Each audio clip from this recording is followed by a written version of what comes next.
So, your boy has some songs coming out.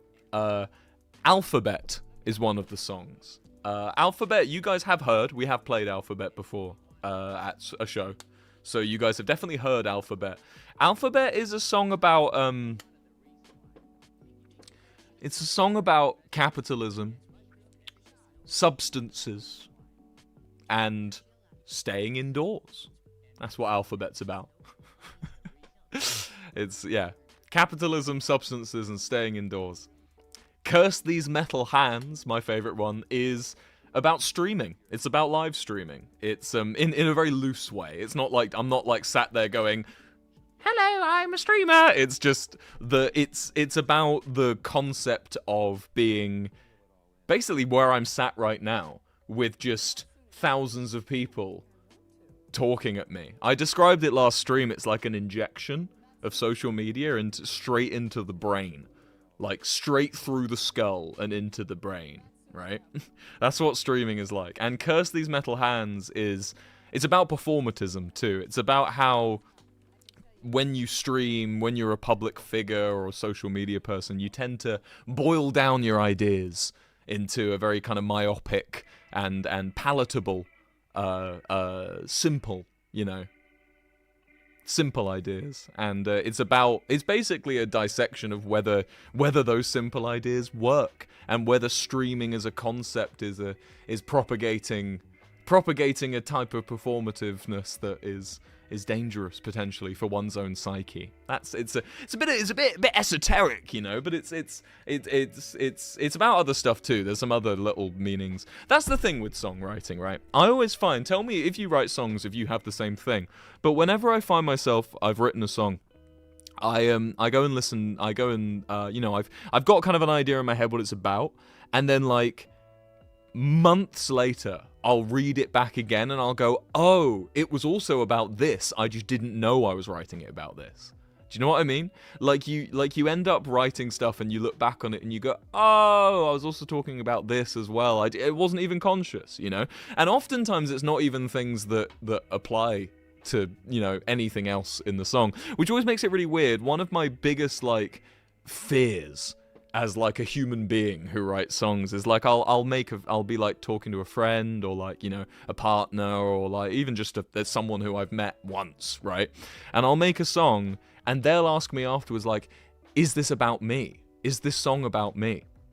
And it's like, I don't think I've ever written a song that's just about like one person and this is the whole thing, Like every song I've ever written takes in little bits of lots of things around me. I can go in thinking this is about this specific thing, but I'm always drawing on experiences from all kind of stuff. I think of Concrete, the Lovejoy song Concrete. It sounds like it's about one evening, right? It sounds like it's about an evening where someone gets mad at me, right? That's what Concrete sounds like it's about. It's more about like 8 or 9 evenings and different things across those evenings, different experiences being brought in.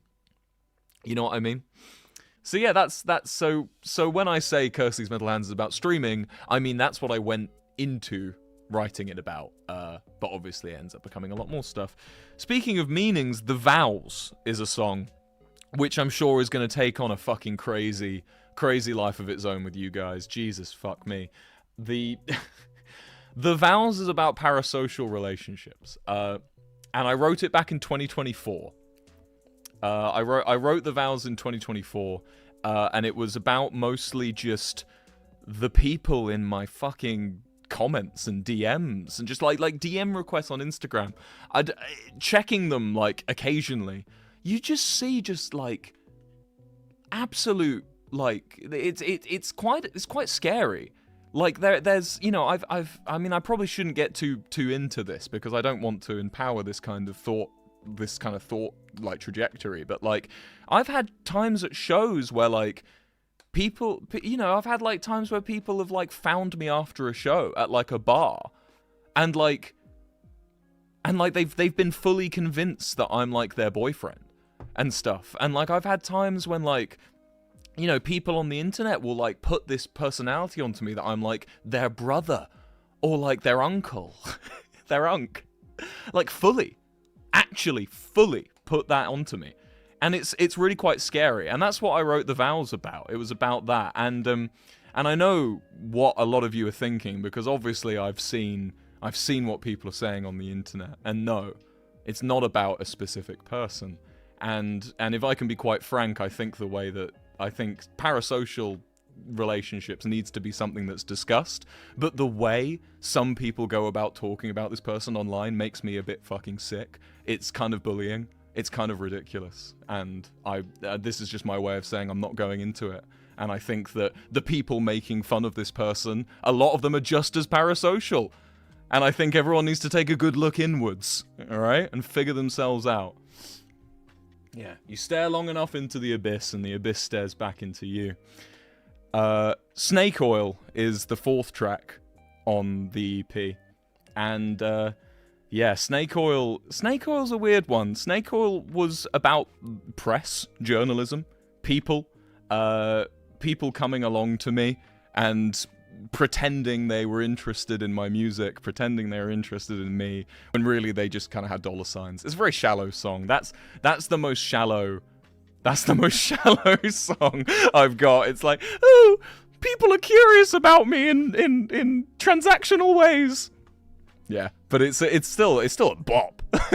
And there's still other meanings behind it, obviously, but more than anything, we wanted to just write a fucking banger. We wanted to write a dancey rock song with Snake Oil, and the lyrics were just there. The lyrics came afterwards.